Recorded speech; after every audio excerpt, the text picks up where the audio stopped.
कौन है वो? इनर्ट गैस 18th ग्रुप वाले। Inert inert gases. गैस 16 नहीं बेटे, Inert gas। 18th ग्रुप वाले 18 इनर्ट वही बोला गैस, सर, 18th वाले। है ना? लास्ट ग्रुप है। इनर्ट गैसेस को हम स्टेबल मानते हैं, मतलब इस इंडस्ट्री के पूरे पीरियोडिक टेबल में वो कौन है? सर मुकेश अंबानी। सर बेटा बैकग्राउंड से सर बहुत किसी आवाज से आ आवाज रहा आ है। रही है। म्यूट हो जाओ। सिर्फ सिर्फ मुझे background से बोलने आवाज दो, आ रही मैं अरे सुन लो, सिर्फ मुझे बोलने दो, मैं जब पूछू ना तब आप बोलना। ओके। तो इनर्ट गैसेस जो होती है ना वो स्टेबल मानी जाती है इस इंडस्ट्री की, मुकेश अंबानी। और बाकी के जो 118 में से 111 एलिमेंट है ना, वो क्या चाहेंगे? उन जैसा बनना चाहेंगे। तो इसी हाँ जद्दोजहद में वो क्या करते हैं? रिएक्शन करते हैं, केमिकल करते हैं, नए नए तरह के बॉन्ड बनाते हैं। ठीक है ना? तो वो बॉन्ड क्यों बना रहे हैं? तो इसका सीधा सा सिंपल सा आंसर है, to obtain inert gas configuration. Simple है ना? हाँ है ना? हाँ लेकिन आगे अब ये केमिस्ट्री है, केमिस्ट्री इतनी आसान नहीं है। केमिस्ट्री में काफी ज्यादा एक्सेप्शन भी हमें देखने को मिलेंगे। कुछ एलिमेंट कंपाउंड बना लेंगे लेकिन तब भी वो स्टेबल नहीं रहेंगे। तो वो कैसे नेचर में एग्जिस्ट कर रहे हैं, वो सारे एक्सेप्शन और जो एक्सेप्शन नहीं है वो सब हम इस चैप्टर में पढ़ने वाले हैं। कौन कौन से टाइप के बॉन्ड बनेंगे, क्या होने वाला है, किस तरह से कंपाउंड में कन्वर्ट होंगे, कंपाउंड की क्या इलेक्ट्रॉनिक कॉन्फ़िगरेशन होगी, वो सब हम इस चैप्टर में पढ़ेंगे। क्लियर है?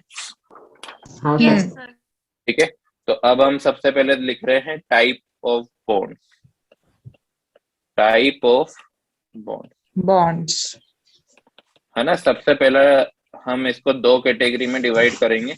पहला है इंटर एटॉमिक, जिसमें जो हमारे बॉन्ड है वो कहाँ बनने वाले हैं?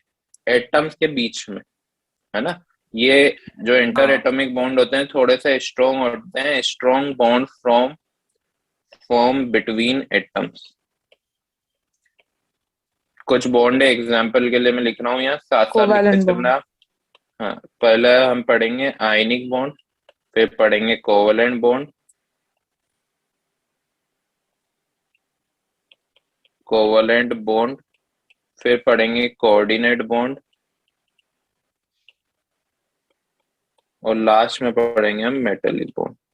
तो ये चारों बॉन्ड है ना, ये कौन से बॉन्ड है? इंटर एटॉमिक, दो एटम के इंटर बीच में एटम। बनने वाला है। ये है ना बॉन्ड एनर्जी इनकी, क्योंकि मैं बोल रहा हूँ कि ये स्ट्रॉन्ग बॉन्ड है तो इनकी बॉन्ड एनर्जी भी हाई होने वाली। बॉन्ड एनर्जी मतलब किसी को ये बॉन्ड को ब्रेक करने के लिए कितनी एनर्जी लगती है, उसको बोलते हैं बॉन्ड एनर्जी। हाई कितनी होने वाली है वो रेंज भी हमें थोड़ी सी ध्यान रखनी पड़ेगी, 200 to 400 किलो जूल पर मोल। समझ आ गया? इनको एक एक करके हाँ हम आगे डिस्कस करने वाले हैं इस चैप्टर में। हाँ तो पहले Yes, sir. टाइप के बॉन्ड थे इंटर एटॉमिक बॉन्ड। लिख लिया आपने सभी ने? सर एक सर मिनट। बस एक सेकेंड।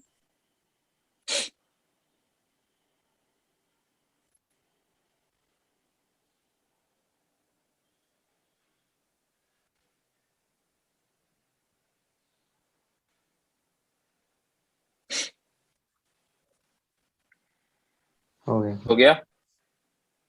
एक मिनट सर, सर एक मिनट। बेटा जो भी थ्योरी में लिखता रहता हूँ ना, साथ साथ लिखते रहना, क्योंकि जब भी कुछ समझाने का टाइम आएगा ना तो मैं बोल दूंगा कि अभी मत लिखो, अभी समझो। ये कोई सर वो समझने का नहीं है। हाँ मोल लिखा है बोलो। क्या? 200 से हाँ 400 हाँ, किलो जूल पर मोल। हो गया। हो गया? हो गया सेकंड सर। टाइप के बॉन्ड होते हैं बेटा इंटर मोलिकुलर। अब इंटर मोलिकुलर कौन होंगे? इनको हम सेकेंडरी मॉलिक्यूल्स बॉन्ड में भी फॉर्म। हाँ, सेकेंडरी बॉन्ड्स भी बोलते हैं। जो इंटर एटॉमिक था ना उनको प्राइमरी बॉन्ड्स बोलते हैं। ये सिंपली वीक बॉन्ड्स होते हैं बिटवीन मॉलिक्यूल्स, बिटवीन मॉलिक्यूल्स। ठीक है? ऐसे बॉन्ड जो मॉलिक्यूल के बीच में बनने वाले हैं उनको क्या बोलने वाले हैं? Inter molecular. जैसे van der Waals bond, van der Waals bond, and second होता है हाइड्रोजन बॉन्ड। अब मैं बोल रहा हूँ कि ये क्या है? ये वीक है, तो इनकी भी हमें बॉन्ड एनर्जी की रेंज याद रखनी होगी। ये कंपेरेटिवली उनसे काफी वीक होते हैं, है ना? इनकी रेंज होती है 2 to 40 किलो जूल पर मोल। क्लियर? और हाइड्रोजन बॉन्ड भी हम पढ़ेंगे दो तरह के, वो भी अभी से लिख लो ताकि आपको इस चैप्टर में पढ़ना क्या है वो ठीक से याद हो जाए। सबसे पहले पढ़ेंगे इंटरमोलिकुलर, मतलब जो दो मॉलिक्यूल्स के बीच में हो, और एक होता है इंट्रामोलिकुलर। इंट्रामोलिकुलर वो होगा जो एक ही मॉलिक्यूल में बन जाएगा, ठीक है, विद इन ए मॉलिक्यूल वो हाइड्रोजन बॉन्ड बने, उसको बोलेंगे इंट्रामोलिकुलर। हो सर गया। फिर से बताओ, सर फिर से बताओ ना एक बार। हाइड्रोजन बॉन्ड भी बेटा दो तरह के पढ़ेंगे, अभी तो ये लास्ट का टॉपिक है, इस चैप्टर में खत्म होने में आपको नेक्स्ट वीक तक जाएगा ये टॉपिक, तो लास्ट में हम इसको पढ़ेंगे। इंटरमोलिकुलर वो होता है जो दो मॉलिक्यूल के बीच में नया बॉन्ड फॉर्म होने वाला हो ना, हाइड्रोजन बॉन्ड, उसको इंटरमोलिकुलर बोलेंगे। और अगर इंट्रामोलिकुलर उसको बोलेंगे जो एक ही मॉलिक्यूल के बीच में बन जाएगा, है ना, जैसे ये यहाँ पर ये OH है और यहाँ पर ये NH2 है, तो ये वाला जो बॉन्ड है ना ये इंट्रामोलिकुलर है,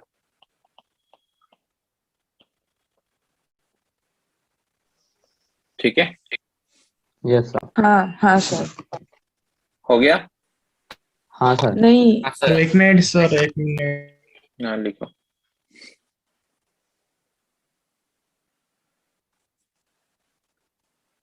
बेटा हम डीपी, मैं रोज आपको एक या दो डीपीपी दूंगा जब तक हम केमिकल बॉन्डिंग की डीपीपी तक नहीं आ जाते, और हर रोज क्लास की स्टार्टिंग में, हर रोज क्लास की स्टार्टिंग में वो डीपीपी को डिस्कस करेंगे, है ना।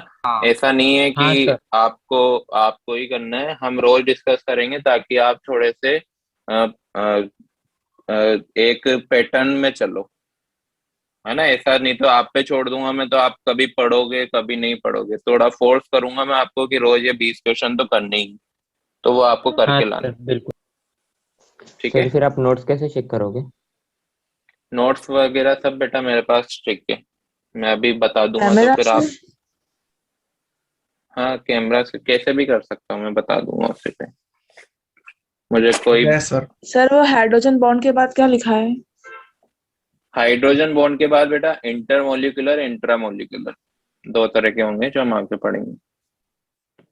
Okay sir. हो गया। हाँ सर। हाँ सर। करें स्टार्ट। चलो फर्स्ट टाइप का बॉन्ड पढ़ रहे हैं हम, जिसको बोलते हैं आयनिक बॉन्ड। आयनिक बॉन्ड बेटा जैसा कि नाम में ही है, इसको हम इलेक्ट्रोवैलेंट भी बोलते हैं, जैसा कि नाम में ही लिखा हुआ है आयनिक बॉन्ड, ऐसे बॉन्ड जो आयंस के बीच में बने उनको क्या बोलेंगे? आयनिक बॉन्ड बोलेंगे, हाँ ठीक है। आयोनिक तो बॉन्ड। आयनिक बॉन्ड क्या होने वाले हैं? जो कटायन प्लस अनायन से बने, अनायन। या फिर हम बोल सकते हैं मेटल से प्लस नॉन मेटल से बने, क्योंकि अनायन कौन बनाते हैं? नॉन मेटल, और कटायन कौन बनाते हैं? मेटल। कई बार non metallic anion, non metallic cation भी होते हैं, नॉन मेटेलिक कटायन भी होते हैं, वो भी अनायन के साथ मिलेंगे तो आयनिक बॉन्ड बनने वाला है, ठीक है। जैसे एग्जांपल NH4 प्लस, ये नॉन मेटेलिक कटायन है ना, और अनायन Cl माइनस, ये क्या बनाने वाले हैं? NH4Cl। क्लियर है। तो आयनिक बॉन्ड कौन होने वाले हैं? हाँ। जो आयंस के बीच में बने, सिंपली कटायन वर्सेस अनायन के बीच में, तो उनको आयनिक बॉन्ड बोलेंगे। अब कैसे बनते हैं ये नोट करो, फिर बताता हूँ जल्दी जल्दी।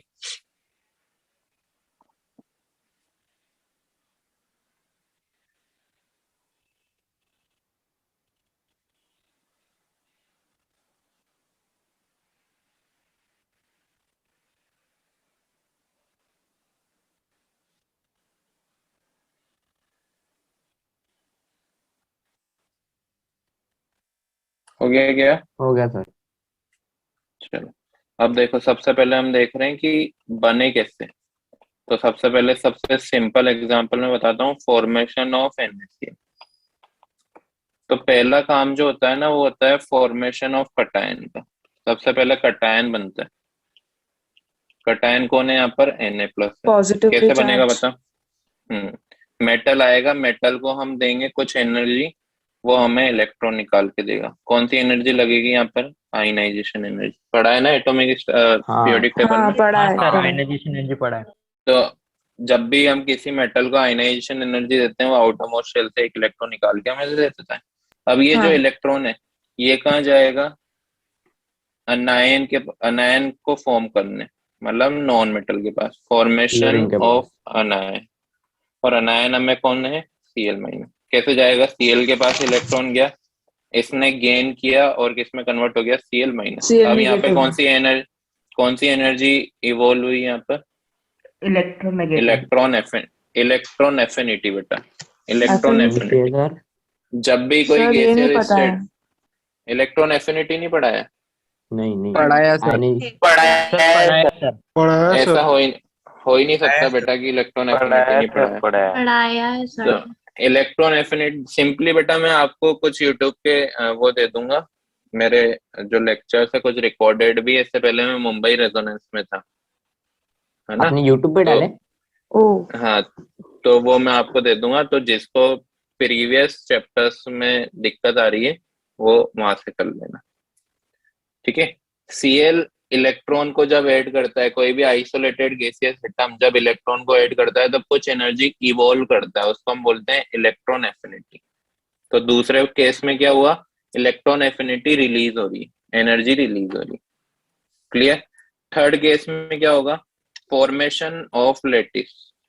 ये जो हमने जो आयनिक बॉन्ड बनाया ना, उस आयनिक बॉन्ड के स्ट्रक्चर को हम लेटिस बोलते हैं। क्या बोलते हैं, लेटिस।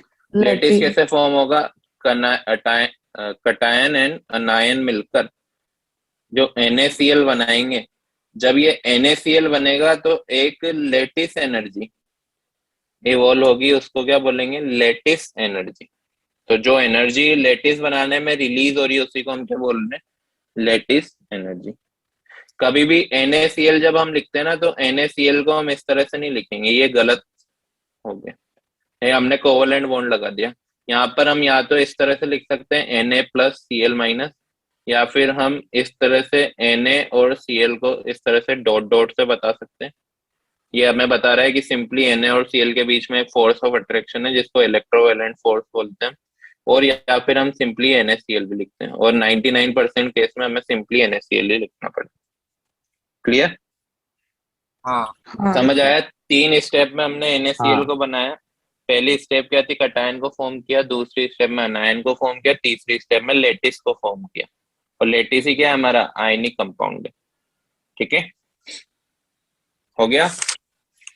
बस 1 सेकंड। हाँ सर। सर रुक जाइए। हाँ सर हो गया।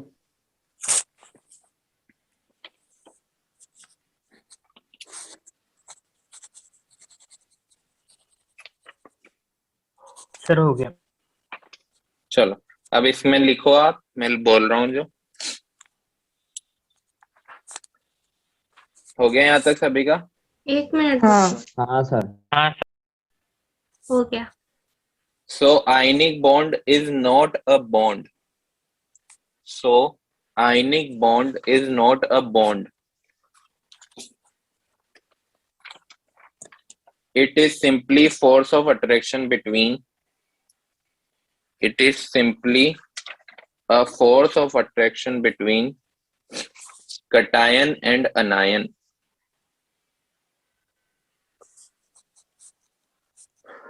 So can you repeat? So ionic bond is not a bond. It is simply force of attraction between cation and anion. Sir, It is simply force of attraction between cation and anion. हो गया? हाँ। हाँ sir. हाँ sir. चलो example हाँ। Number 2। अब हम magnesium का मैग्नीशियम ऑक्साइड को फॉर्म करते हैं, फॉर्मेशन ऑफ मैग्नीशियम ऑक्साइड, ठीक है। तो पहली स्टेप में तो क्या होगा, मैग्नीशियम आयन में कन्वर्ट होगा, तो मैग्नीशियम पहले कटायन में फॉर्म होगा, Mg प्लस बनाएगा और एक इलेक्ट्रॉन इवॉल्व कर देगा। कौन सी एनर्जी लगी, आयोनाइजेशन एनर्जी। IE1 समझते हो, आपने पढ़ा होगा सक्सेसिव आयोनाइजेशन एनर्जी। हाँ सर। हाँ पढ़ा है है। ना? सर Mg2+ होगा ना? हाँ, अब Mg प्लस दो से एक plus और चार्ज इलेक्ट्रॉन लगेगा में ना? निकालूंगा। हाँ सर दो तो है ना उसके पास तो आयंस। हाँ, इसलिए तो मैंने 2 बार निकाला ना बेटा। अब इसको मैं बोलूंगा हाँ IE2। 2 अब समझ आया क्या किया है मैंने? हाँ सर हाँ हाँ। सर, हाँ सर। आ गया। अब ये दोनों इलेक्ट्रॉन थर्ड स्टेप में कहाँ जाएंगे? ऑक्सीजन के पास। पहला इलेक्ट्रॉन ऐड O2। हुआ तो O माइनस में कन्वर्ट हो गया, इसको बोलूंगा EA1। फोर्थ स्टेप में O माइनस में एक और इलेक्ट्रॉन जाएगा तो ये कन्वर्ट हो जाएगा O-2, O जिसको मैं माइनस टू। बोलूंगा EA2, इलेक्ट्रॉन एफिनिटी 2, जो कि हमेशा क्या होती है?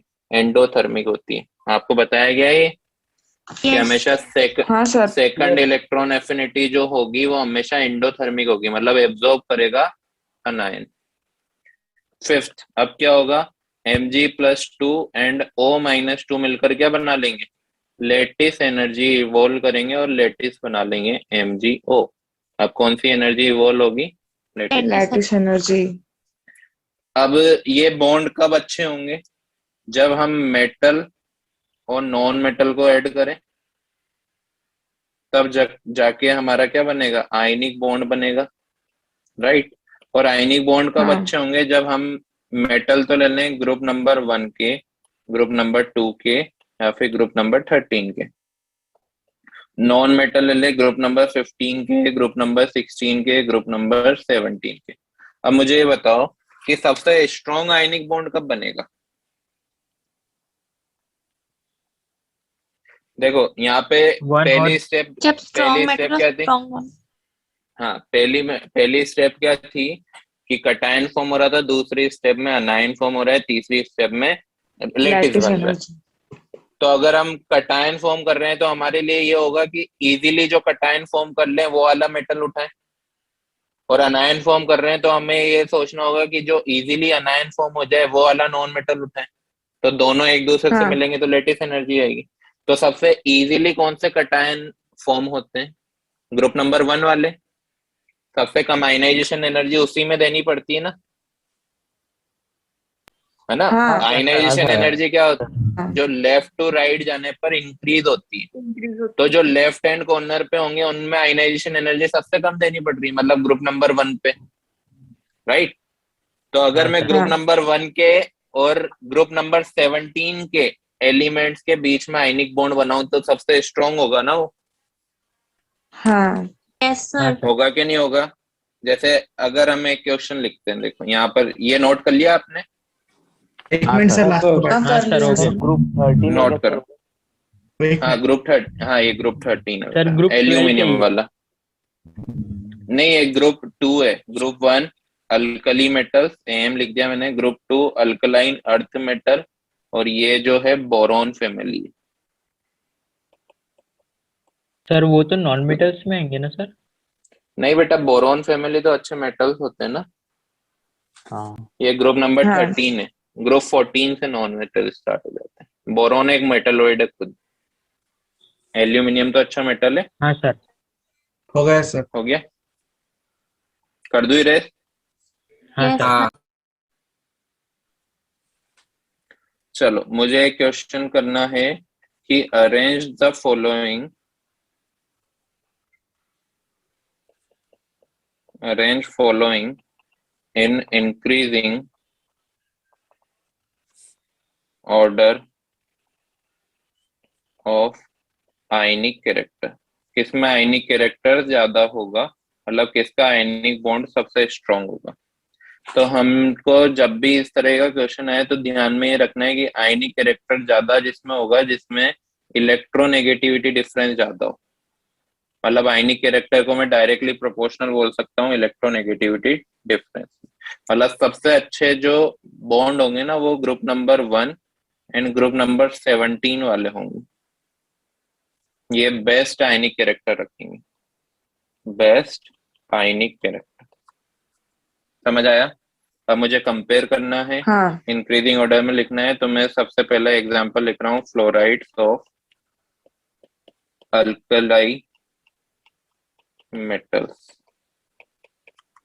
एक एग्जांपल है LiF, NaF, KF, RBF और CSF।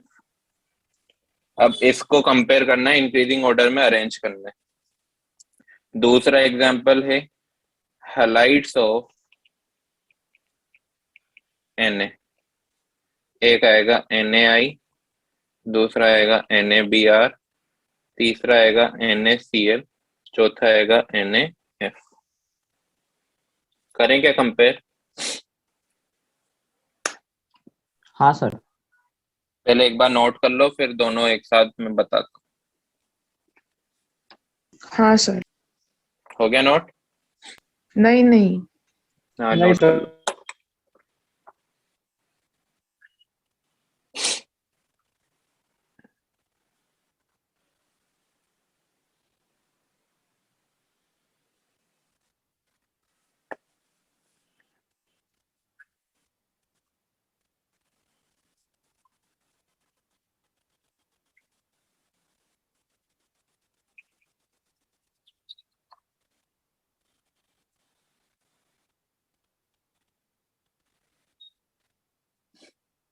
आपको जो शीट होती है वो हार्ड कॉपी मिलती है कि सॉफ्ट कॉपी मिलती है?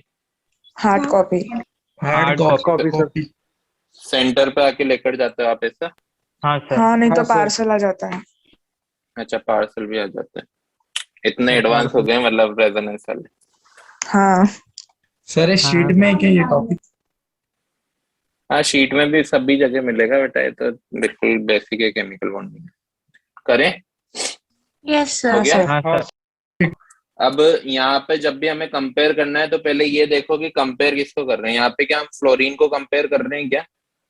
सभी में फ्लोरीन तो सब में फ्लोरीन है। हाँ हाँ हाँ, सर, सब में तो हम फ्लोरीन है। कंपेयर किसको कर रहे हैं? लिथियम को, सोडियम को, पोटेशियम को, रुबिडियम को और सीजियम को। अब इसमें हमें देखना है ये सब क्या मेटल है, क्या बनाएंगे? कटायन बनाएंगे।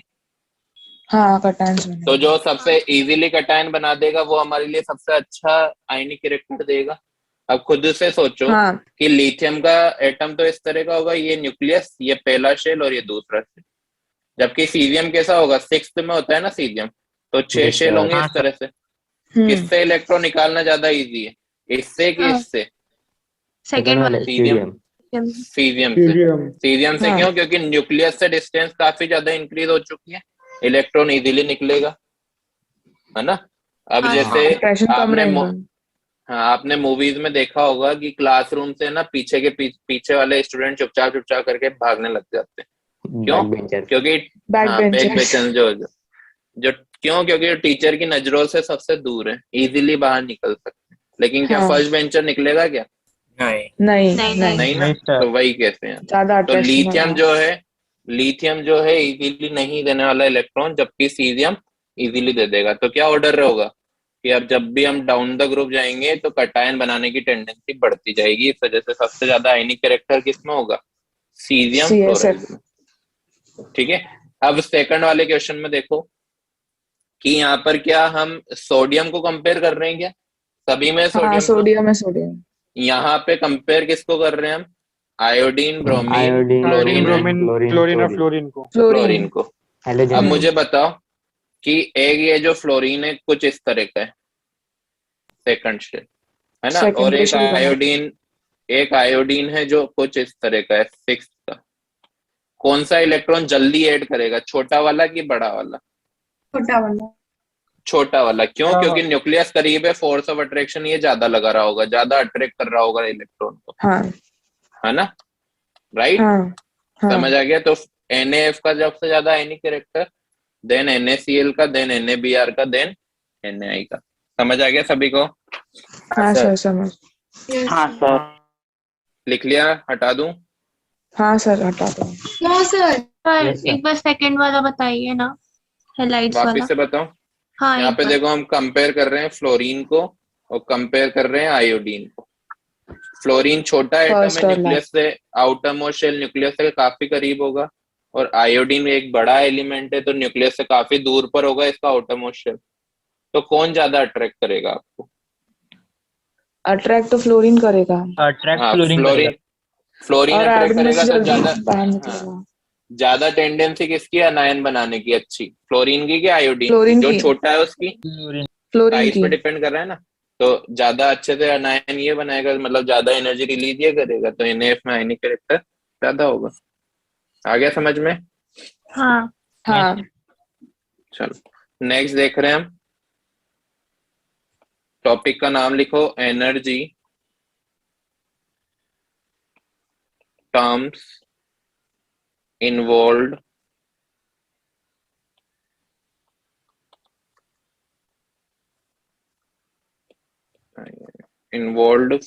in formation of ionic bond।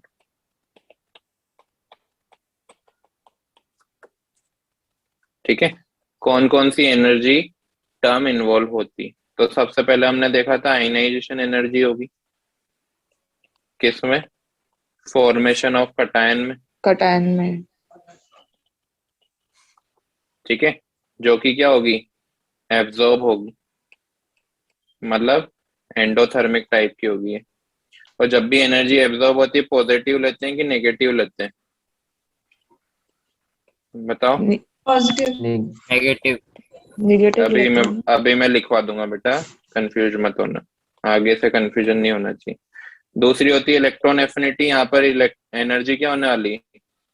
Release. Exothermic. ठीक है, ये एक्सोथर्मिक होगा। तीसरी है लैटिस एनर्जी, लैटिस एनर्जी। जिसको हमें अभी पढ़ना है, इस वजह से मैं ये वाला टॉपिक बना रहा हूँ। लैटिस एनर्जी क्या होगा? Formation of lattice. और ये भी क्या होने वाली है? रिलीज होने वाली एनर्जी, रिलीज। ठीक है, देखो हीट को हमें ना डेल्टा एच से रिप्रेजेंट करते हैं। अगर डेल्टा एच हमारा पॉजिटिव है, पॉजिटिव मतलब 0 से बड़ा, डेल्टा एच 0 से बड़ा है, तो हम ये मान के चलेंगे कि ये एंडोथर्मिक है। क्या है ये? एंडोथर्मिक, मतलब एनर्जी क्या हो रही है?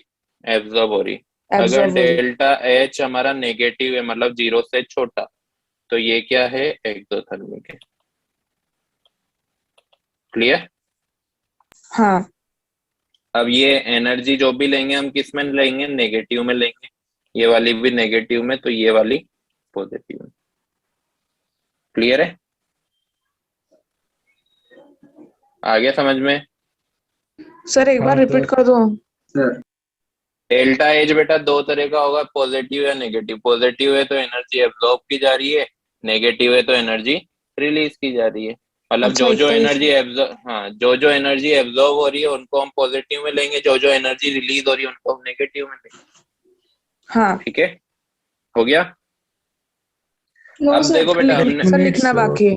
आयनाइजेशन एनर्जी और इलेक्ट्रॉन एफिनिटी तो हम ऑलरेडी पीरियोडिक टेबल में अच्छे से पढ़ चुके हैं। ये जो थर्ड टर्म है लैटिस एनर्जी, इसको हमें इस चैप्टर में कंप्लीट करना है कि लैटिस एनर्जी है क्या, कौन कौन से फैक्टर इसको अफेक्ट करते हैं और ये कैसे कैलकुलेट की जाती है, सब हम इस चैप्टर में अभी देखने वाले हैं। हो गया? नहीं सर, एक मिनट।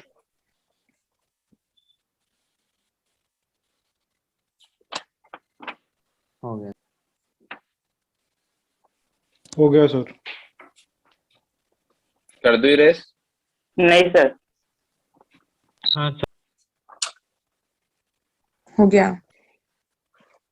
अब लिखो लैटिस एनर्जी। नेक्स्ट टॉपिक का नाम लिखो lattice energy.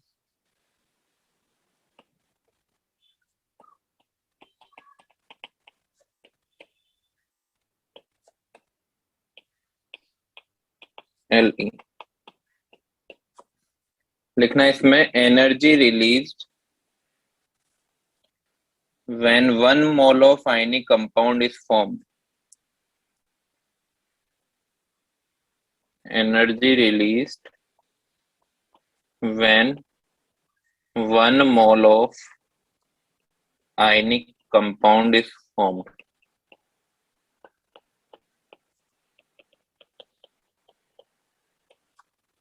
from isolated gaseous ion। ठीक है, क्या होगी लैटिस एनर्जी की डेफिनेशन? आयन से जब लैटिस बनता है या आयनिक कंपाउंड बनता है तो कितनी एनर्जी रिलीज हो रही है for 1 mole ion ionic compound, उसी को हम क्या बोलने वाले हैं? Lattice energy. मुझे बताओ कि लेटिस बनाने में फेवरेबल कंडीशन क्या होनी चाहिए? अगर हम इन तीनों की बात करें, आयनाइजेशन एनर्जी, इलेक्ट्रॉन एफिनिटी और इसमें cation plus lattice anion. Energy. Sir low ionisation energy. Ionisation energy तो काफी मिनिमम होनी चाहिए, क्योंकि हम चाहेंगे कि कम से कम एनर्जी देनी पड़े कटायन मेटल को, ताकि वो इलेक्ट्रॉन निकाल। इजी इलेक्ट्रॉन कौन निकालेगा? जो कम आयनाइजेशन एनर्जी रखता है। मुझे बताओ इलेक्ट्रॉन एफिनिटी क्या होनी चाहिए? मैक्सिमम हाई, क्योंकि सबसे इजीली हाँ। कटायन कौन अनायन कौन फॉर्म करते हैं? हेलोजन। और हेलोजन जब भी अनायन फॉर्म करते हैं तो काफी ज्यादा एनर्जी रिलीज करते हैं। ठीक है, इसी तरह से लेटिस एनर्जी भी क्या होनी चाहिए? मैक्सिमम। समझ आ गया? जो हाँ इजीली सर। लेटिस बन रहा है, मतलब उसको लेटिस बनाने में ज्यादा एनर्जी खर्च नहीं करनी पड़ रही, और ज्यादा एनर्जी खर्च नहीं करनी पड़ रही है, तो जितनी भी बची हुई एनर्जी है वो ज्यादा से ज्यादा वो रिलीज कर पाएगा। समझ आ गया? हाँ सर। हाँ। नोट कर लिया आपने? हाँ सर, कर लिया। अच्छा एक सेकेंड।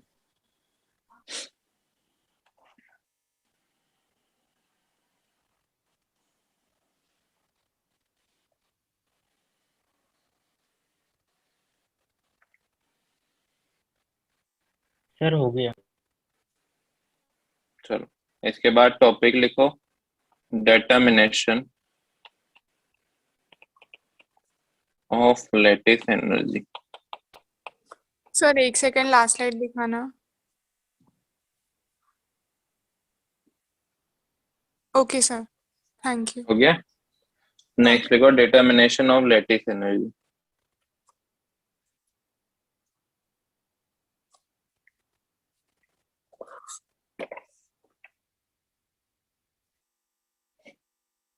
लिख लिया टॉपिक? लिखो, there is no direct method, there is no direct method for determination of lattice energy. No direct method. For determination of lattice energy, मतलब हम डायरेक्टली इसको कैलकुलेट नहीं कर सकते। ऐसा नहीं कि कोई फॉर्मूला हम लगाएं और ये कैलकुलेट हो जाए। ठीक है, but it can be indirectly calculated,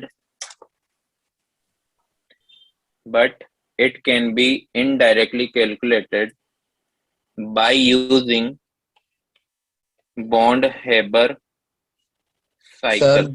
but it can be के बाद calculated, Indirectly. but it can be calculated by using Born-Haber cycle। इसको हम BHC लिखेंगे। स्टार्टिंग से बोलिए ना एक बार। There is no direct method for determination of lattice energy, but it can be indirectly calculated by using Bond-Haber cycle। लिखा?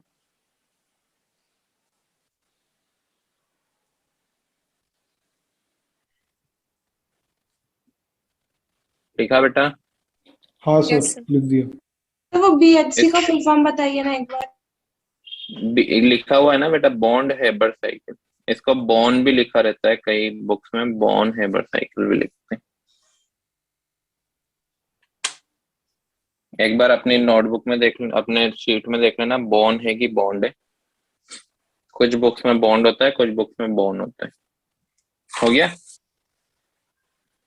अब ये बॉन्ड-हेबर साइकिल क्या है, ये हमें सीखना है। इसको सीखने के लिए हम सबसे पहले इसका मीनिंग जानना जरूरी है। Heat of formation.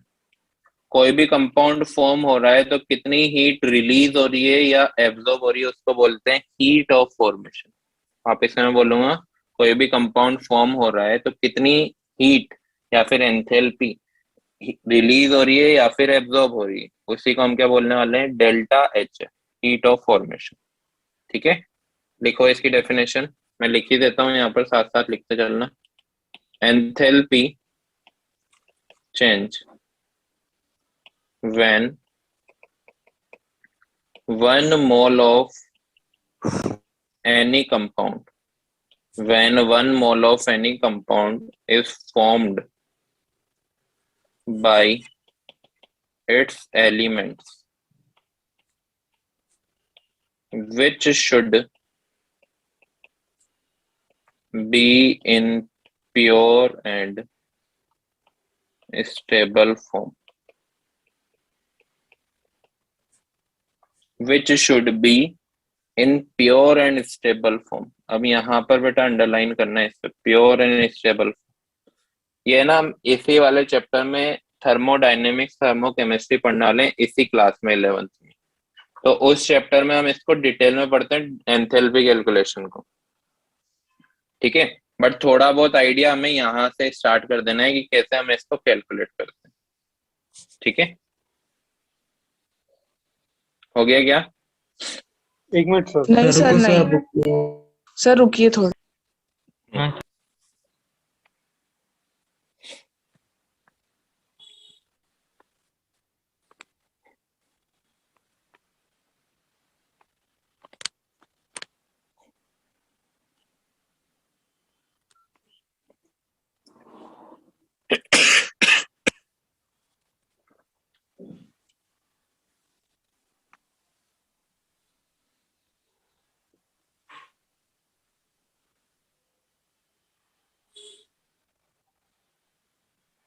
आपको किसी ने बताया क्या कि ऑफलाइन क्लासेस कब से स्टार्ट होने वाली है? No. नहीं सर। सर हम पूछ के थक गए सर, वो अपने स्टार्ट ही नहीं कर रहे। आपके सर, स्कूल आपको ओपन पता हो है? गए हैं क्या बेटा? नहीं, मुझे भी नहीं सर पता है। हमसे सर, छोटे हो बच्चों गए। के चालू हो गए सर। हो गई सर, हो गए। College start. ठीक। सर आपको कुछ आइडिया होगा ना, आपको बताया होगा ना। बेटा जल्दी से जल्दी स्टार्ट करने की अभी हमारी मीटिंग भी थी, तो ऐसा है कि जल्दी से जल्दी स्टार्ट होगा। एक बार ये जो प्राइवेट इंस्टीट्यूट को थोड़ा सा गवर्नमेंट अलाउ कर देना, तो फिर हम बुलाना स्टार्ट कर देंगे। अभी गवर्नमेंट उन्हीं बच्चों को बुला रही है प्राइवेट इंस्टीट्यूट में, खासकर जिनके वैक्सीनेशन हो गए। तो आप लोगों के तो अभी तो 18 से कम ही होंगे, आपके तो मतलब वैक्सीनेशन 18 प्लस वालों को। हाँ सर 18 हाँ। से कम ही है। हाँ, तो इस वजह से अभी रिपीटर्स वालों को अलाउड किया है ओनली, प्राइवेट इंस्टीट्यूट वालों ने। और फिर भी सर अभी अभी तो हमारे स्कूल्स में भी सर बट रिस्ट्रिक्शन ऐसा ही लगने वाले रहना हैं तो ना। बहुत होगा ना सर। नहीं, वो अगर गवर्नमेंट थोड़ा सा ढील दे देगी तो हम तो चाह रहे हैं कि जल्दी से जल्दी आ पाओ, ठीक है। बट वो है ना कि एकदम से इंस्टीट्यूट पे आ जाएगा, अगर कुछ हमने गड़बड़ कर दी तो गवर्नमेंट थोड़ा पनिश नहीं कर दे, इस वजह से हम रुके हुए हैं।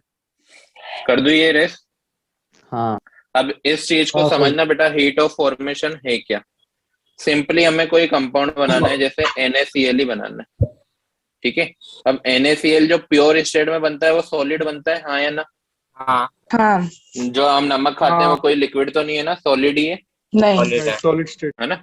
अब ये सॉलिड में Total बन रहा है, solid. तो ये इसके कंपोनेंट से बना होगा। कौन कौन कंपोनेंट है इसमें? Na and Cl। Na और Cl Na sodium and chloride. Na environment में किस स्टेट में पाया जाता है? सॉलिड में। मेटल सॉलिड में सारे सॉलिड स्टेट में होते हैं। क्लोरीन किस स्टेट में पाया जाता है? क्लोरीन गैस में, यस गैस में। है ना। तो हम जो कंपाउंड बनाने वाले हैं, कहाँ से? उसकी उनके कंपोनेंट की प्योर स्टेट से। प्योर स्टेट मतलब जो भी वो एनवायरनमेंट में जिस स्टेट में पाया जाता है उससे बनाना है हमें। क्या बनाना है? NaCl बनाना है। अब ऐसा तो है नहीं कि NaCl डायरेक्ट एक दूसरे से जुड़ेगा और NaCl बन जाएगा, ऐसा तो नहीं है। इसको पहले हमें Na+ में कन्वर्ट करना पड़ेगा, Cl2 को Cl- में कन्वर्ट करना पड़ेगा, फिर Na+ मिलके NaCl बनाएगा। ऐसा ही होने वाला है ना। तो सबसे हाँ। पहले तो जब भी आपको आयनाइजेशन एनर्जी पढ़ाई गई थी, तब आपको क्या ये बताया गया था कि इलेक्ट्रॉन को निकालने के लिए उसके गैसियस स्टेट में आना जरूरी है? हाँ ऐसा बताया था ना।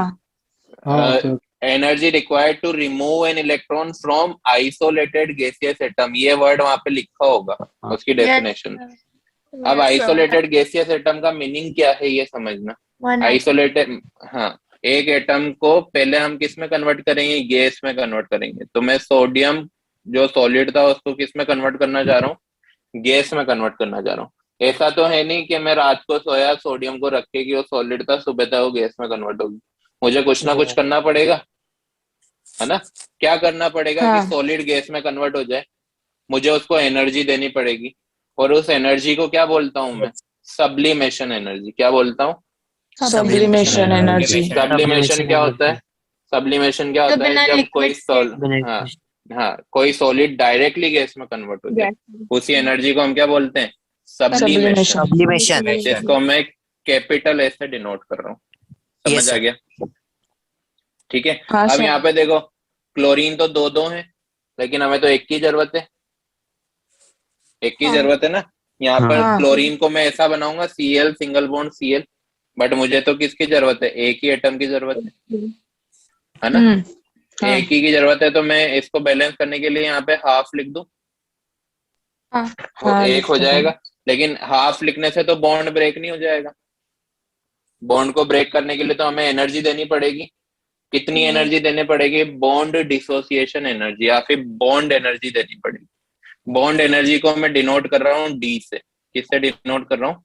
डी से। डी से। अब मैं यहाँ पे डी नहीं लिख सकता, मैं यहाँ पे d/2 लिखूंगा, क्योंकि मैंने आगे भी मल्टीप्लाई किससे किया था? 1/2। हाफ से। समझ आ गया? तो हाँ इसको सर। मैं क्या बोलूंगा? बॉन्ड डिसोसिएशन एनर्जी या बॉन्ड एनर्जी, जो Cl के बॉन्ड को ब्रेक करके मुझे Cl गैस प्रोवाइड कर देगा। Cl के एटम जो कि गैसियस फॉर्म में। क्लियर? अब मुझे हाँ। सोडियम भी मिल चुका है और Cl भी मिल चुका है। सोडियम मिला मुझे, अब मैं कौन सी एनर्जी दूं कि ये सोडियम प्लस में कन्वर्ट हो जाए? आयोनाइजेशन। आयोनाइजेशन तो ये एनर्जी, Na प्लस में कन्वर्ट हो गया। Cl- को कौन सी एनर्जी रिलीज करनी पड़ेगी कि ये electron Cl- affinity. Electron affinity, electronic affinity. इसको ये अब किस में कन्वर्ट हो जाएगा? Cl- में। इन दोनों को जब मैं मिलाऊंगा तो कौन सी एनर्जी रिलीज होगी बताओ? Lattice energy. Lattice energy. अब मुझे ये पता करना है कि कौन कौन सी एनर्जी हमें देनी पड़ी और कौन कौन सी एनर्जी रिलीज हुई। बताओ, क्या सब्लिमेशन एनर्जी हमें देनी पड़ी थी क्या? हाँ, और बॉन्ड एनर्जी भी देनी पड़ी। तो यहाँ पे हमें पॉजिटिव लूंगा, आयनाइजेशन एनर्जी भी देनी पड़ी और बॉन्ड डिसोसिएशन एनर्जी भी देनी पड़ी, जबकि इलेक्ट्रॉन एफिनिटी तो रिलीज हुई और लैटिस एनर्जी भी रिलीज हुई। तो मैं यहाँ पर जो टोटल एनर्जी रिलीज या एब्जॉर्ब होगी ना, उसको मैं लिख रहा हूँ डेल्टा HF, जो कि हमने यहाँ पे डेफिनेशन लिखी थी। टोटल एनर्जी मतलब जो पूरी मिला के। हाँ, अब वो पूरी सारी कुछ मिला के कितनी एनर्जी एब्जॉर्ब हो रही है, कितनी रिलीज हो रही है, वो जो टोटल एनर्जी आएगी वो आएगी डेल्टा HF।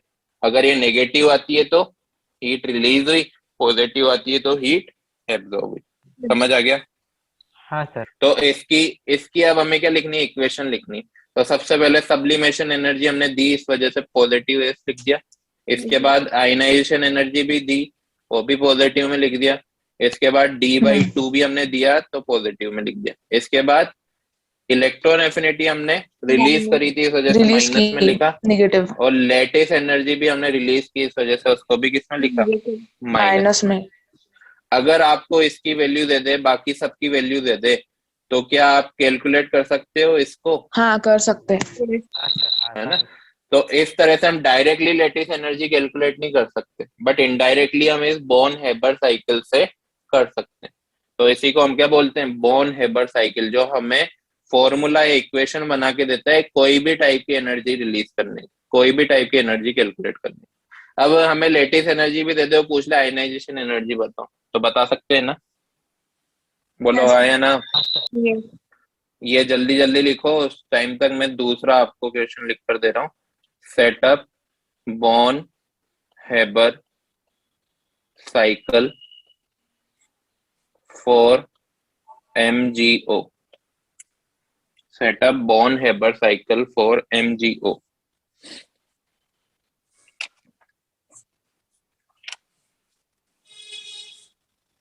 ऐसे ही करना है ना सर, ये ऊपर कैसे? हाँ बेटा, मैं बता दूंगा, अभी मैं हाँ। करके बताऊंगा। हो गया क्या? हाँ सर, हो गया। चलो, MgO को फॉर्म करना है हमें। अब मुझे बताओ, MgO सॉलिड होता है ना? सॉलिड। तो मैंने Mg MgO solid, oxygen gas. हाँ, Mg तो सॉलिड में आ जाएगा और ऑक्सीजन O2 गैस में आ जाएगा। अब O2 इसमें भी तो एक ही sublimation। चाहिए था, हाफ लगा देंगे। इसमें सबसे पहले कौन सी एनर्जी दूं?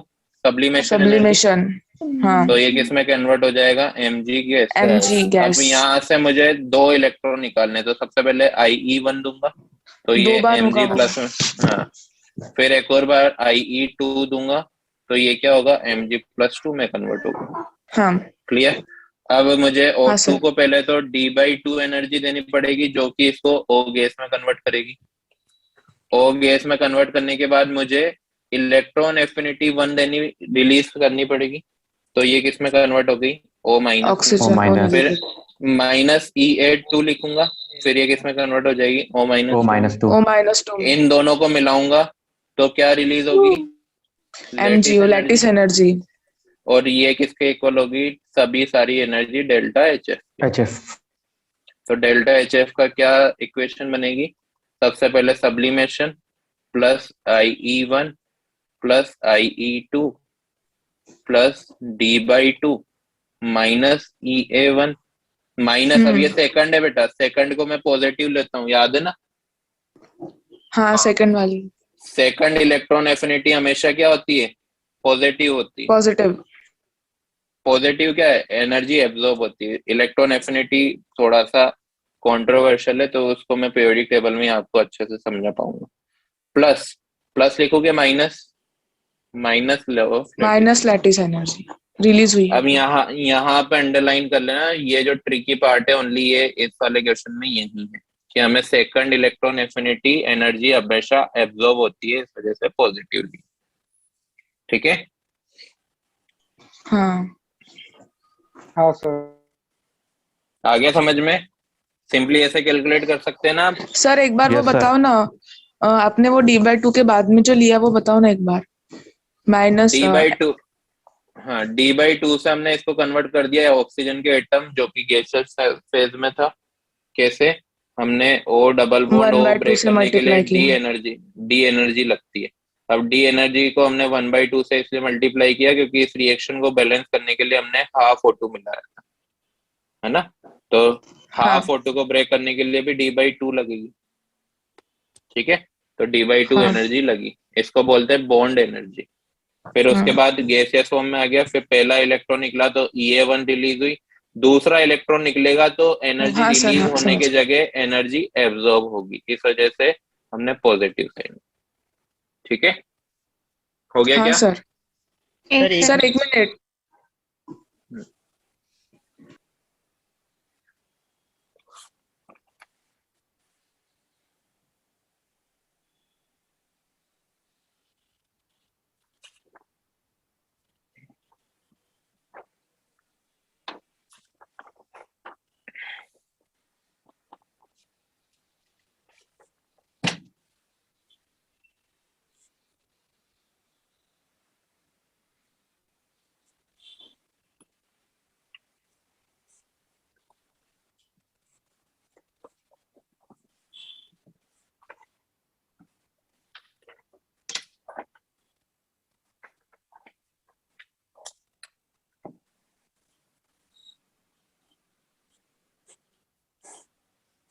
हो गया।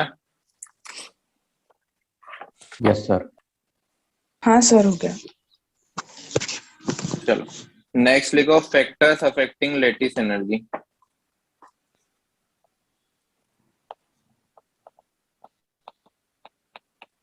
फैक्टर्स अफेक्टिंग लैटिस एनर्जी, कौन कौन से ऐसे फैक्टर है जो लैटिस एनर्जी को अफेक्ट कर सकते हैं। पहला होता है बेटा चार्ज ऑफ आयन।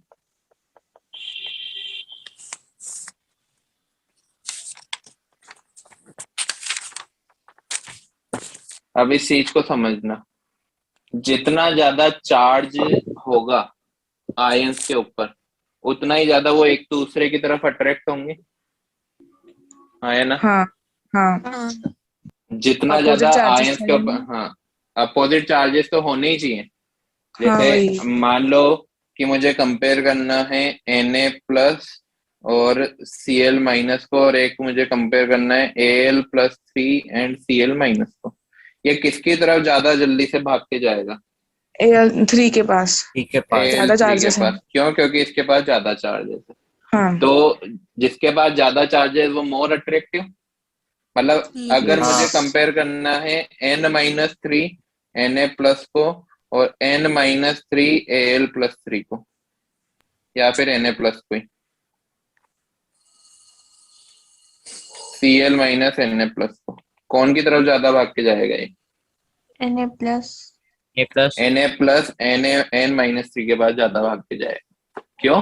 क्योंकि उसके पास ज्यादा ज्यादा चार्ज पावर है। ज्यादा तो जितने ज्यादा चार्ज होंगे उतना ही ज्यादा लैटिस एनर्जी इवॉल्व होगी, हाँ या ना? तो मैं डायरेक्ट लिख सकता हूँ कि लैटिस एनर्जी है जो डायरेक्टली प्रोपोर्शनल है चार्जेस के चार्ज। ऊपर। जेड प्लस क्या है हमारा? Charge on cation. और जेड माइनस क्या है चार्ज हमारा? On charge अनायन। ऑन अनायन। सिंपल है। हाँ एक दो क्वेश्चन करके देखो इसके। मुझे कंपेयर करना है NaF MgF2 AlF3, किसमें ज्यादा कंपेयर करना है लैटिस एनर्जी को? एक है Na2O MgO Al2O3, एक है Li2O, एक है Li3N। किसमें ज्यादा एनर्जी रिलीज होगी बताओ? फर्स्ट वाले में सबसे ज्यादा AlF3 में, क्योंकि यहाँ पर Al+3 था, यहाँ पर Mg+2 है, देन NaF है। सेकंड, यहाँ पर Al+3 है, Al2O3 यहाँ Al2O3 पर Mg+2 है, फिर Na2, यहाँ पर N-3 और यहाँ पर O Li3N Li3। Li3। आ गया समझ में पहला फैक्टर? हाँ सर आ गया। Yes sir. चलो नोट करो।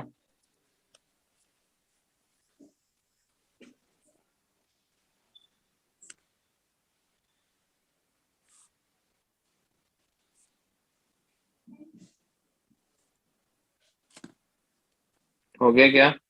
नहीं, नहीं सर रुकिए 2 हाँ मिनट। सर हो गया। नहीं सर 1 मिनट। हो गया।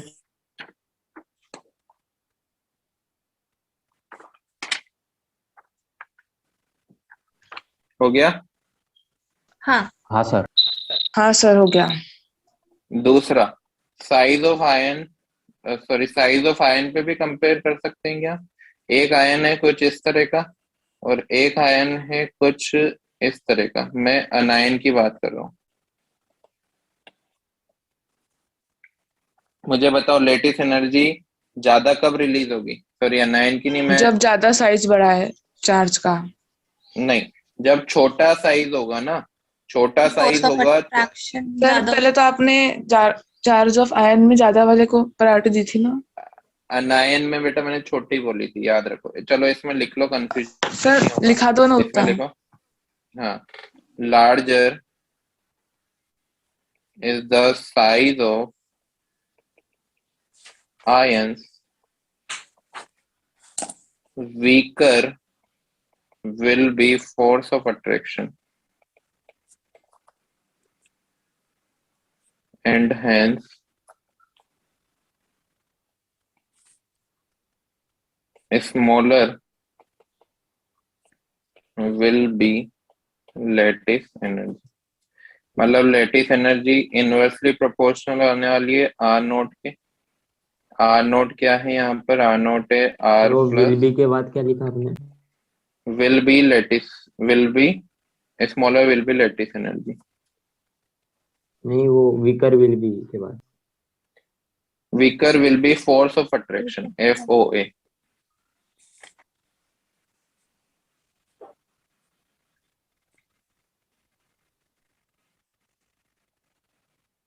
ठीक है, अब यहाँ पर एक नोट बना के लिखना, इंपॉर्टेंट नोट है, बार बार काम आएगा इस चैप्टर में।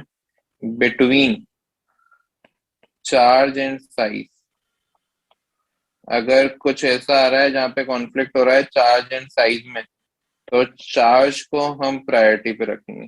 Charge is always dominating factor. समझ आया? अगर कुछ हाँ। ऐसा क्वेश्चन बन रहा है जहाँ पे चार्ज और साइज के बेसिस पे हमें कंपेयर करना है, तो हम साइज को भूल जाएंगे, चार्ज के बेसिस पे कंपेयर करेंगे। ठीक है, सर वो R0 इज इक्वल्स टू क्या है सामने? ये कटायन की साइज है प्लस अनायन की साइज है। हाँ सर आर नॉट के डिनोट कर रहा लेकिन वहाँ क्या बोल टोटल रहे हो चार्ज, टोटल चार्ज है क्या सर बेटा? R R naught? Naught total दोनों मॉलिक्यूल के बीच की रेडियस, दोनों रेडियस की अच्छा। रेडियस का, हाँ रेडियस, साइज मतलब रेडियस। क्वेश्चन करवाऊं? एक मिनट। सर इतना लिखने दीजिए। सर वो FOA क्या है? क्या बोल रहे हो बेटा? FOA force of attraction.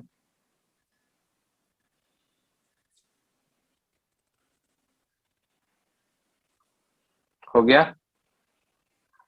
हाँ सर। हाँ चलो अब देखो एग्जाम्पल, एक एग्जाम्पल है LIF, NAF, KF and RBF। अब देखो यहाँ पे चार्ज को कंपेयर कर सकते हैं क्या हम? कर सकते हैं क्लोरीन क्या? तो सब में है, lithium, sodium, potassium and rubidium. सभी में +1 चार्ज ही होता है। सिंगल चार्ज है। हाँ, चार्ज मतलब दोनों में सेम है।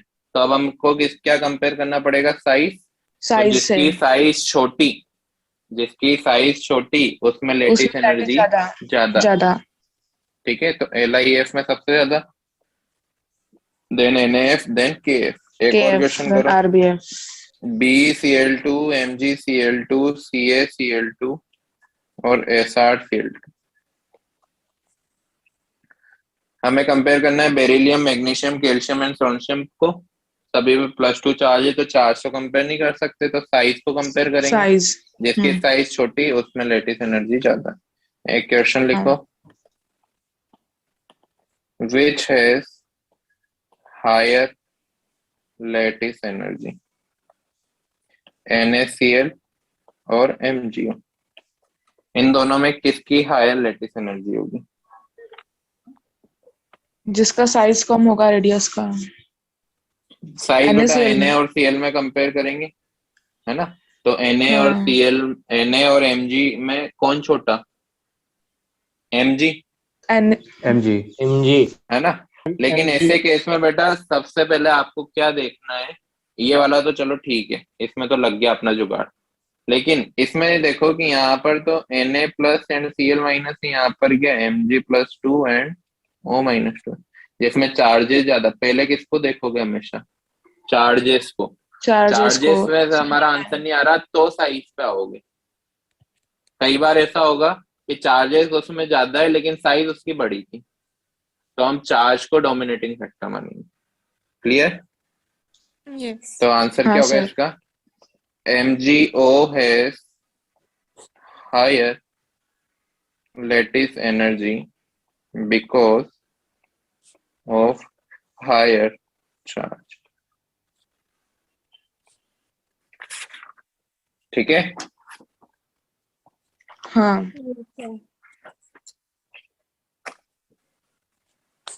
हो गया? एक हाँ सेकंड। हो गया सर।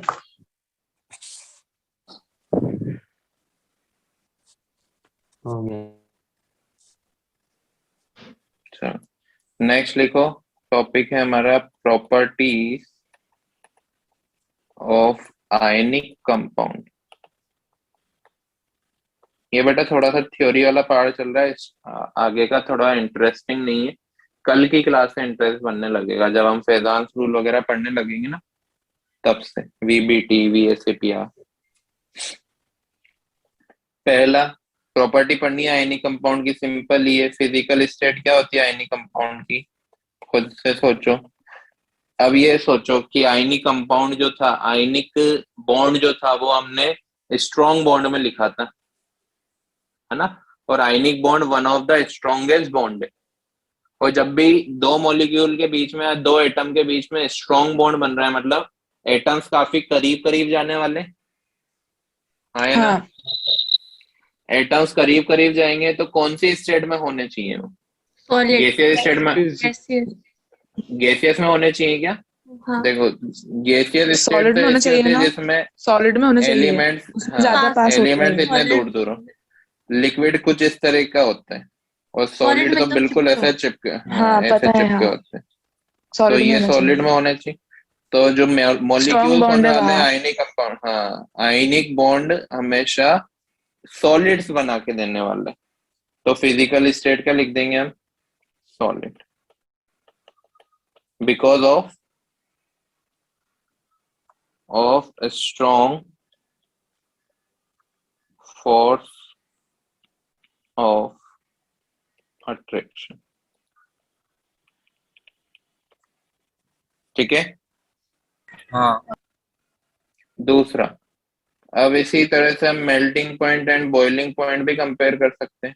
अब हाँ इन मॉलिक्यूल्स के बीच में काफी ज्यादा स्ट्रॉन्ग वो है, स्ट्रॉन्ग फोर्स ऑफ अट्रैक्शन है, तो उनको melting दूर point दूर ज्यादा करने होगा। के लिए, हाँ, दूर दूर Melting करने point के लिए ज्यादा। हमें ज्यादा एनर्जी देनी पड़ेगी ना यार। दो दोस्त हैं, बचपन के दोस्त हैं, उन दोनों की फ्रेंडशिप को ब्रेक करने के लिए हमें ज्यादा मेहनत करनी पड़ेगी, हाँ हाँ है ना। हाँ लेकिन अगर जो अभी नए नए बने थे, काफी वीक फोर्सेस होगा उन दोनों के बीच में, है ना, तो उनको तो मैं जरा सा एक को बोलूंगा कि यार वो तो तेरी बुराई कर रहा था, तो लड़ने लग जाएंगे, है ना।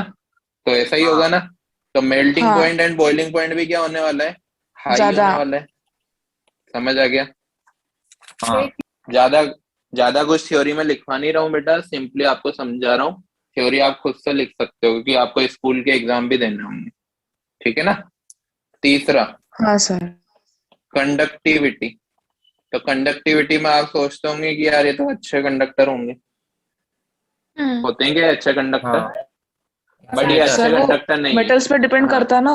नहीं नहीं नहीं नहीं नहीं, ये अच्छे कंडक्टर नहीं है, बैड कंडक्टर ऑफ इलेक्ट्रिसिटी है। लेकिन कब? सॉलिड स्टेट में। कब? सॉलिड स्टेट में। Solid state. जैसे आप NaCl में कितने ही तार डाल दो, कितना ही ज्यादा वोल्टेज अप्लाई कर दो, वो पास नहीं हो पाएगा, करंट पास नहीं हो पाएगा। लेकिन उसमें एक दो बूंद पानी डाल के देखना, फिर उसमें हाथ डाल के देखना, हो जाएगा क्या फिर? सर मरवा हाँ क्या होगा सर? फिर दूसरी बार हाथ डालने के लायक सर नहीं क्या होगे। पता नहीं सर क्या होगा। नहीं, फिर दूसरी बार लायक नहीं रहोगे हाथ डालने के, है ना। हाँ तो इसका क्या चल आंसर है जाएगा। कि जब तक कि वो सॉलिड स्टेट में था तब तक कि वो बेड कंडक्टर था। जैसे ही वो फ्यूज स्टेट में या फिर एक्वस स्टेट में या फिर लिक्विड स्टेट। गैसियस स्टेट में भी कोई वो इलेक्ट्रिसिटी कंडक्ट नहीं करेगा। ओनली एक्वस और मोल्टन स्टेट में वो इलेक्ट्रिसिटी कंडक्ट करेगा। तो लिख लेना है इसको। Ionic compound are bad conductor of electricity in solid state. क्यों है ऐसा? क्योंकि जब तक वो सॉलिड स्टेट में थे आयंस का मूवमेंट नहीं हो पा रहा था, और इलेक्ट्रिसिटी कंडक्ट ही आयंस के मूवमेंट की वजह से होती है ना, है ना। हाँ तो ionic compound are bad conductor of electricity in solid state because of no free ions, because of no free ions. फिर तो ज्यादा गैस स्टेट में होगा ना। गैसियस स्टेट में भी नहीं होगा बेटा, गैसियस Liquid स्टेट सर में आपने भी। ही बोला ना ज्यादा ज्यादा मूवमेंट हो रही है आयंस के वहां तो। बट गैसियस स्टेट में उनको आयंस में ब्रेक करने के लिए कोई एनर्जी नहीं मिल रही है ना बेटा, खुद से सोचो। गैसियस स्टेट में आयंस नहीं घूम रहे हैं, गैसियस स्टेट में क्या घूम रहे हैं? मॉलिक्यूल्स घूम रहे हैं। जैसे NaCl का मॉलिक्यूल चला गया या HCl का मॉलिक्यूल चला गया, है ना। तो ये आयंस नहीं है बेटा, ये क्या है? आयंस के मॉलिक्यूल्स अंदर है। जो चीज है वो हाँ सर। हाँ, इनको अगर मैं ब्रेक करूंगा तो ये आयन में ब्रेक होगा। और इनको मैं ब्रेक कब कर सकता हूँ? या तो इनको मैं मेल्ट कर दूं, मेल्ट कर दूं तो आयन में मेल्ट हो जाएंगे, आयन में अलग अलग चले जाएंगे। जैसे मैं इसमें क्या कर दूं, इसमें पानी डाल दूं, तो पानी क्या करेगा? सोल्यूशन एनर्जी इनको प्रोवाइड करेगा और ब्रेक कर देगा इसको Na+ और Cl-। इलेक्ट्रोलाइट का नाम सुना है? हाँ तो हाँ जब सर तक ये सुना। NaCl के मॉलिक्यूल, हाँ, NaCl के मॉलिक्यूल्स Na+ और Cl- में ब्रेक नहीं होंगे ना, तब तक इलेक्ट्रिसिटी जनरेट नहीं होगी।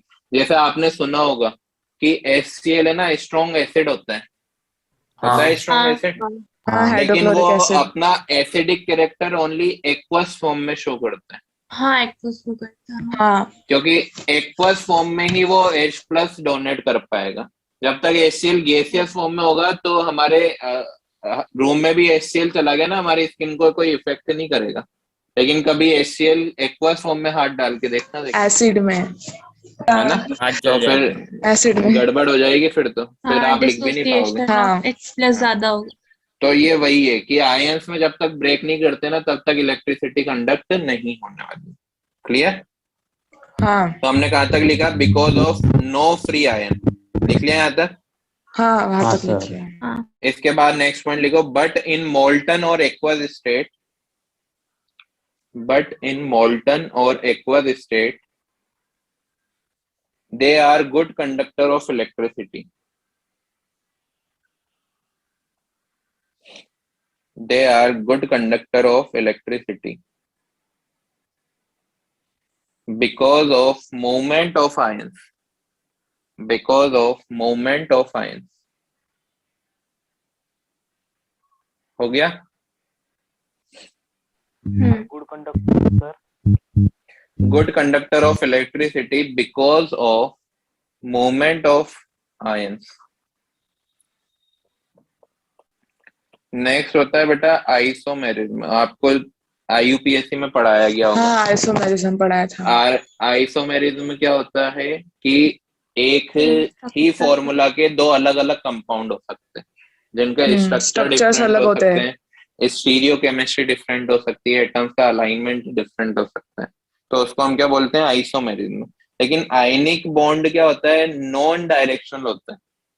नॉन डायरेक्शनल मतलब कोई भी फोर्स ऑफ अट्रैक्शन, जैसे इलेक्ट्रोवेलेंट फोर्स है, उसकी कोई डायरेक्शन तो नहीं, वो तो चारों तरफ से दूसरे अपोजिट चार्जेस को अपनी तरफ अट्रैक्ट कर रहा होगा। तो नॉन डायरेक्शनल है मतलब उसका कोई डायरेक्शन नहीं है, उसमें कोई मैनर नहीं है, कोई तरह का उसमें ये नहीं कि हमेशा इसी तरह से कंपाउंड बनेगा। राइट? ऐसा नहीं है कि एक ही हाँ फॉर्मूले के दो अलग अलग स्ट्रक्चर बन जाए, है ना? जैसे वहां पे होता था ना, जैसे C4H10 को आप इस तरह से भी बना सकते हो, थोड़ा ऊपर सिंगल नीचे भी चेन में करके भी, बना है सकते ना? हो, डबल चेन, और एक इस तरह से भी बना सकते हो, ब्रांच भी बना सकते ब्रांच। हो। हाँ तो ब्रांच। ये क्या था? ये क्या था आपका? Isomers isomerism. है। तो आयनिक बॉन्ड आइसोमेरिज्म में शो नहीं करते हैं, जबकि कोवलेंट बॉन्ड तो करते ही हैं, पढ़ भी चुके हैं। ठीक है, लिख लेना हाँ इसको भी। Ionic bond is non-directional in nature. Ionic bond is non-directional in nature. Hence, ionic bond is non-directional in nature. Hence,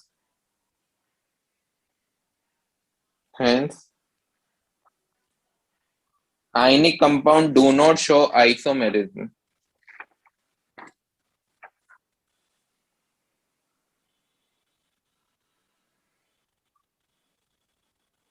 sir एक बार रिपीट लिखा? करो। Ionic bond is non-directional in nature. Hence, ionic compound do not show isomerism. Next लिखना isomorphism. Isomorphism, iso का मतलब तो आपको पता होगा सेम होता है, सेम। मॉर्फिज्म का मतलब होता है फॉर्म। जैसे आपने सुना होगा कि NaCl का जो मॉलिक्यूल होता है ना, हर एक Na का एटम 6 Cl से जुड़ा रहता है, इस तरह से, एक ऊपर एक नीचे, एक दाएं एक बाएं, और एक आगे और एक पीछे, हर तरफ, है ना? तो एक सोडियम का एटम 6 Cl से मिला रहता है, उसी तरह से एक Cl का एटम 6 सोडियम से मिला रहता है, इस तरह से। तो है ना, इनका एक फिक्स्ड स्ट्रक्चर होता है, और इस स्ट्रक्चर को सिर्फ NaCl फॉलो नहीं कर रहा है, काफी और कंपाउंड भी फॉलो कर सकते हैं। इसी प्रॉपर्टी को हम क्या बोलते हैं? आइसोमॉर्फिज्म बोलते हैं। सर मतलब क्लोरीन क्यों? बेटा ये चीज हम आपको क्लास 12 में सॉलिड स्टेट में पढ़ाएंगे, है ओके ना? इसका कोऑर्डिनेशन नंबर 6 होता है। अब ये कोऑर्डिनेशन नंबर 6 कैसा है, ये हम 12th में पढ़ने वाले। ठीक है? हाँ सर। तो आइसोमॉर्फिज्म में क्या हाँ होगा कि एक ही टाइप का स्ट्रक्चर अलग अलग कंपाउंड अगर फॉर्म करने लगे तो उसको हम बोलेंगे आइसोमॉर्फिज्म। तो आयनिक कंपाउंड है ना, आइसोमॉर्फिज्म शो करते हैं। एग्जाम्पल चलो इसमें लिख लो, आइसोमॉर्फिज्म में हेडिंग लिख के, ionic compound shows isomorphism. Ionic compound shows isomorphism, that is, compound having same, that is, compound having same form oblique shape Compound having same form oblique shape are known as isomorphous.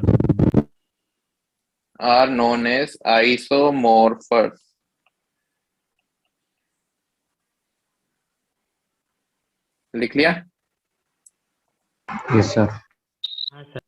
Example हाँ, लिख sir. लेना sir, एक बार NaCl repeat and करो। MgO. Ionic compound shows isomorphism, that is, compound having same form oblique shape are known as isomorphous. Example लिख लेना NaCl and MgO, दोनों same तरह का स्ट्रक्चर फॉलो करते हैं। हाँ सर। ठीक है, या अब एक बार रिवीजन कर लेते हैं बेटा। इसके बाद हमारा नेक्स्ट टॉपिक ही फेजांस रूल है, जिसमें आपको 10 से 15 मिनट, 15 तो नहीं 20-25 मिनट खर्च करने पड़ेंगे। आज तो टाइम नहीं है, कल की क्लास में ओके स्टार्टिंग से हम फेजांस रूल पढ़ेंगे। आज हाँ, हमने क्या क्या पढ़ा?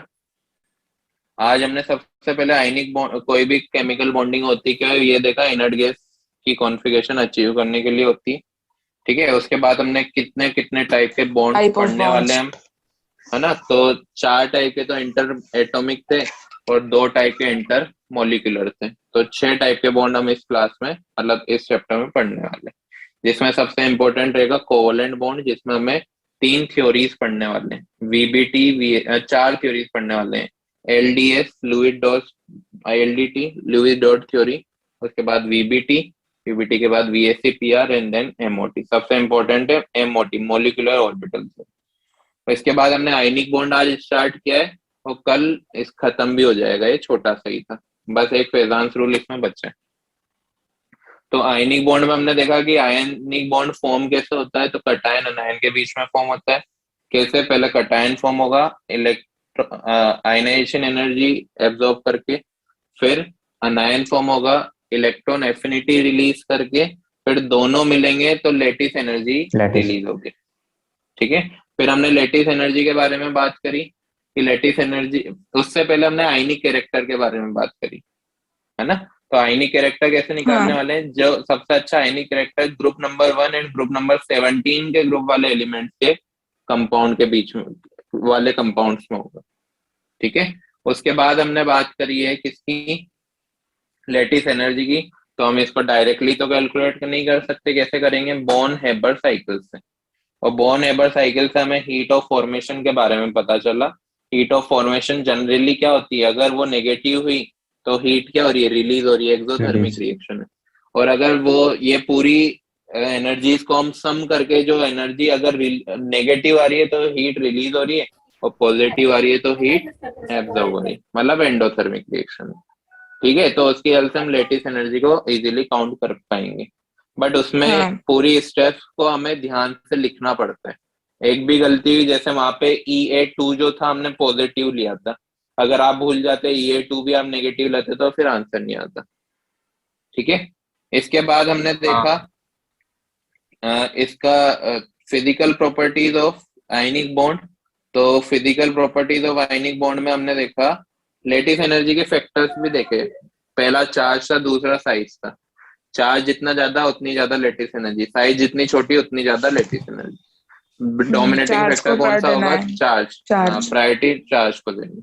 उसके बाद हमने फिजिकल प्रॉपर्टीज देखी। 5 तरह की फिजिकल प्रॉपर्टी थी। सबसे पहली थी फिजिकल स्टेट, जो सॉलिड होने वाली, मेल्टिंग पॉइंट, बॉइलिंग पॉइंट भी हाई होने वाला है। कंडक्टिविटी एक्वस और मोल्टन स्टेट में तो होगी, लेकिन इनके अलावा नहीं हो। आइसोमेरिज्म शो नहीं करेंगे, जबकि आइसोमॉर्फिज्म शो करेंगे। मतलब एक ही टाइप के स्ट्रक्चर 2 अलग अलग कंपाउंड फॉलो कर सकते हैं, उसको हम क्या बोलते हैं? आइसोमॉर्फिज्म। क्लियर है? Yes sir. Yes sir. एक बार मुझे आपकी डीपीपी मिल जाए कि कौन सी डीपीपी आपको दी गई है, उसके अकॉर्डिंग मैं नेक्स्ट क्लास से आपको होमवर्क देना स्टार्ट करूंगा। ठीक है? Okay sir. तो आपका होमवर्क यही है। आपको मैं पीरियोडिक टेबल की डीपीपी सबसे पहले दूंगा, क्योंकि हमारी इनऑर्गेनिक केमिस्ट्री अभी चल रही है ना। तो हाँ। पीरियोडिक टेबल आपको हाँ। जितना भी सर ने पढ़ाया है, कौन कौन ले रहे थे इससे पहले आपकी class? KKD sir, KKD sir Krishna KKD sir, Krishna sir. Krishna हाँ, सर। तो केकेडी सर ने जितना भी पीरियोडिक टेबल पढ़ाया है वो अच्छे से रिवाइज करके आना कल की क्लास से पहले, ताकि मैं उसका हाँ। होमवर्क आपको दे सकूं। और ये जितना भी पढ़ लिया है हमने आयनिक बॉन्ड, वो अच्छे से पढ़ कर आना। रिवाइज करना। हाँ ठीक है, 1 घंटा आपको लगेगा। किसका बेटा? MPBV melting point and boiling point. Okay sir sir अगली क्लास में रेजोनेंस भी स्टार्ट हो जाएगा ना, मतलब वो टॉपिक रेजोनेंस बेटा, रेजोनेंस इफेक्ट वो जीओसी में पढ़ते हैं। थोड़ा बहुत रेजोनेंस यहाँ पे बॉन्ड ऑर्डर कैलकुलेट करने के लिए पढ़ाया जाएगा, लेकिन वो उतना इम्पोर्टेंट नहीं है। जीओसी में हम रेजोनेंस इफेक्ट को अच्छे से पढ़ेंगे। हाँ। हाँ ठीक है? सर। सर चलो। हाँ बेटा, आपने बोला था ना कि हमें स्पाइरल नोटबुक्स बनानी है 3, तो मतलब ये वाला भी उसमें लिखना है? बेटा अब सर इतनी कंपलसरी मेहनत तो नहीं मत है ना? करो। सर कंपलसरी तो कंपलसरी नहीं नहीं है। है, लेकिन नोटबुक अच्छी क्वालिटी की होनी चाहिए जो 2-3 साल चल जाए। हाँ सर, बट अच्छी अब है। आगे से जितनी भी नई नोटबुक बनाओगे मेरे ख्याल से स्पाइरल ही बनाना, हाँ ताकि ठीक है, मेरी आपको प्रॉब्लम नहीं है। खत्म हो गई है ये वाली नोटबुक, तो मैं उसी हाँ में तो बना। नेक्स्ट वाली स्पाइरल बनाना।